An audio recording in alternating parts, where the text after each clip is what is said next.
আচ্ছা আমি আগে দেখে তারপর একবার ভিডিও করি তারপর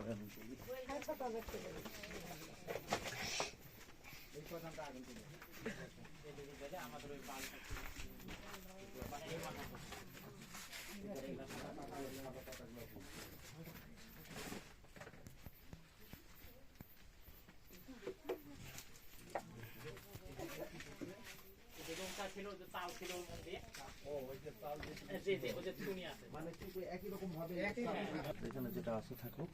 সবাই যাও দু তিনজন দাদা চলেন বসি কথা বলি আর কিছু নাই তো না দাদা এগুলা পরে নি এগুলা পড়তে আর ওইদিকে অনেক ওই যে কাপড়গুলো আছে পুড়ে গেছে। আচ্ছা ঠিক আছে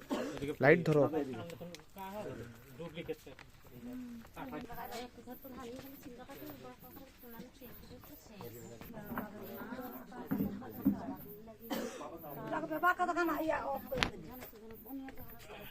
খালি স্বল্প টাকা ঢুকে মিজান ভাই